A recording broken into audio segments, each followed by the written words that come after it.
Benjamin Solomon Carson was born in Detroit, Michigan on September 18, 1951. His life is a remarkable tale of triumph over adversity. How did Ben Carson evolve from a street kid with an uncontrolled temper into one of the world's top neurosurgeons? There were a lot of problems for me realizing my dream of becoming a physician, not the least of which were the fact that my parents got divorced early on. That was devastating. And my mother was one of 24 children. His mom, Sonya Copeland, never made it past the 3rd grade. Born in rural Tennessee, she grew up in a succession of foster homes. We got married when she was 13. To Robert Carson. He was a factory worker at the Cadillac plant and a part-time preacher. And they moved from rural Tennessee to Detroit. And some years later, she discovered he was a bigamist, had another family. You know, she thought it was very strange, and we ended up moving to Boston to live with her older sister and brother-in-law. Typical tenement, large multifamily dwelling, boarded up windows and doors, sirens, gangs, gigantic rats, aggressive roaches. If anybody had foretold a future for Dr. Ben Carson for growing up poor in Detroit's inner city in the 1960s, it may have been as a violent criminal or high school dropout, since by his own admission, he was known as a hothead class dunce. But I remember as a 9-year-old, sitting on the ghetto stairs, looking through the building across the street, out of which all the windows had been broken, and through which a sunbeam was shining. And it made me think about my future. And I remember thinking that it was unlikely that I would live to be more than 25 years of age, because that's what I saw around me. I remember seeing people lying on the street with bullet holes and stab wounds. Both of my older cousins who we adored were killed. My mother, in the meantime, was out working 2-3 jobs at a time, leaving at 5 in the morning, getting back after midnight, day after day, one job to the next. She was so thrifty. You know, she would go to the Goodwill and buy a shirt, had a big hole in the elbow, buy 2 patches and put one on each elbow. People would be saying, "Where'd you get that shirt? I want one like it." Ben's academic performance worsened. In the 5th grade, I was a student. I was a horrible student. I was the worst student you have ever seen in your life. And, you know, I was called dummy. Everybody called me stupid. I was the butt of every joke about anybody being dumb. And I didn't like it, but I tried to act like it didn't bother me, but it really did. When she realized that Ben and Curtis were wasting their time with constant TV, she literally pulled the plug. Only his mother's intervention stopped him from wasting his life. Because she could only find menial work, Sonya recognized the importance of education. My mother made us start reading books. She insisted that they borrow and read 2 books a week from the local library. She refused to let her boys go out and play until their homework was done. But despite the fact that no one else believed in me, my mother did. You know, we were very poor. There was never money for anything. But it didn't cost anything to get a book from the library. She demanded weekly book reports to monitor her son's progress. She handed them back with notes, even though she was barely literate herself. I was not happy about it. And her friends would say, "You can't make boys stay in the house reading books.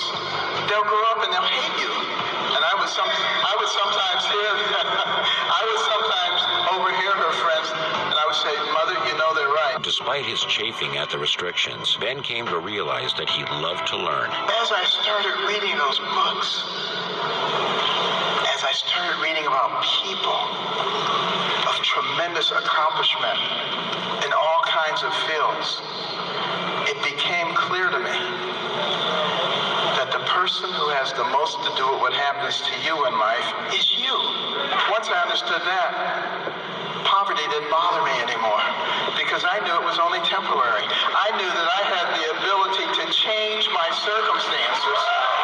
This fatherless boy, seethed with a violent temper, led him to physically attack others if angered. A dispute over which radio station to listen to caused Ben to snap. He pulled a knife Ben nearly stabbed a person. Luckily, a belt buckle stopped Ben's thrusting blade. Shaken by what he had nearly done, Ben ran home and locked himself in the bathroom for 3 hours with the Bible. He started praying, asking for help with his temper. At Southwestern High School in inner-city Detroit, Ben followed his other brother Curtis into the ROTC program. He set a goal for himself of reaching the rank of colonel, the highest available to a student. Ben's adult commanding officer told him that he should apply to West Point, where he'd be offered a full scholarship. Instead, Ben continued to pursue his dream of becoming a doctor. As a youngster, the only thing that really interested me was medicine. I loved anything that had to do with medicine. Anything on radio or television about medicine, I was right there like a magnet. And I even like going to the doctor's office, so it tells you that I was kind of a strange person. And going to the hospital was like the best thing in the world because, you know, most people get irritated and they say, my time's important too. I'm sitting there waiting for these doctors. But I love waiting for the doctors. I would sit out in the hallway and listen to the PA system. Dr. Jones, to the emergency room. Dr. Johnson to the clinic. They sounded so important. And I would be thinking one day, they'll be saying, Dr. Carson. But of course, now we have beepers, so you still don't get to hear it. But despite the downturn in Detroit's auto industry, Ben persisted in finding summer work. Between that money earned and the scholarship, he managed to attend Yale University, where he earned a BA in psychology in 1973. Later, Carson enrolled in the University of Michigan Medical School, drawing on his fascination with the mind to study neurosurgery.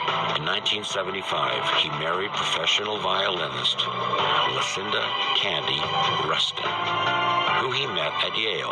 After Carson earned his medical degree in 1977, the two of them moved to Baltimore, Maryland, where he became a resident at Johns Hopkins University that year. They went on to have 3 sons, Royce, Benjamin Jr., and Murray. Carson's skill with a scalpel and his superior visualization ability turned him into a first-rate surgeon. when I decided that I wanted to be a neurosurgeon, I wanted to go to the place that's best known for neurosurgery, and that would be Johns Hopkins. By 1982, he was chief resident in neurosurgery at Johns Hopkins. Through hard work, his mother's love and faith, he had fulfilled his dream. In 1983, Carson took a position as a neurosurgeon at Sir Charles Gairdner Hospital in Perth, Australia. In the year he was there, he honed his skills tremendously. He returned to Johns Hopkins in 1984.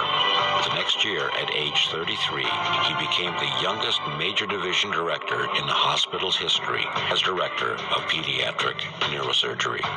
He also became a co-director of the Johns Hopkins Cardiofacial Center.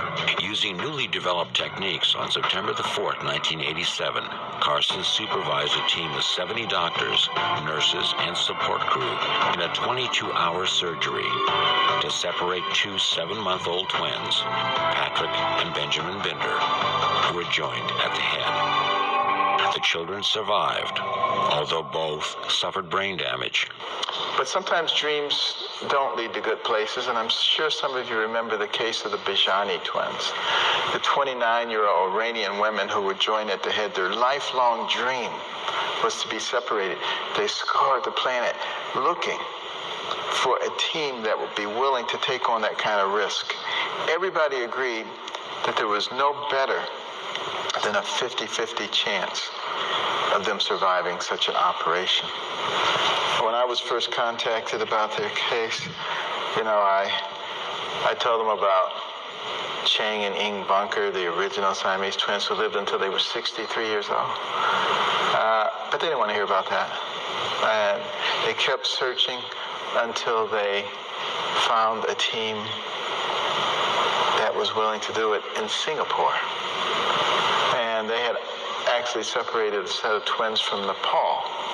Some years earlier, I was actually involved in that case, so they managed to convince me to come and join them against my better judgment. But when I met those young ladies, I was duly impressed. They were full of personality, vivacious, smart, had learned to speak English in only 7 months, if you can imagine that. They both had college degrees. They both had law degrees. Only one wanted one, but they both had law degrees. They had a very good impression of the risks that they were undertaking. And they said something to me that really struck me. They said, "Doctor, we would rather die than spend another day stuck together." And that seemed kind of harsh to me, but then I did something that I highly recommend to everybody. I put myself in their shoes.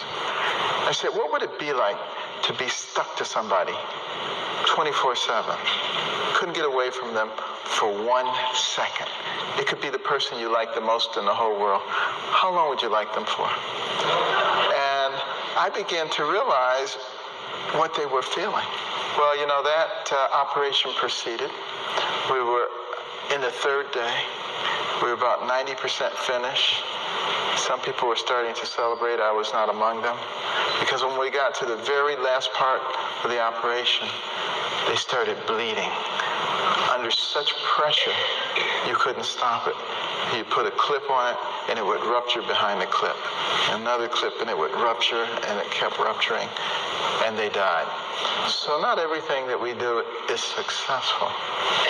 But interestingly enough, if you look throughout the history of surgery, you find a lot of failure that eventually leads to success.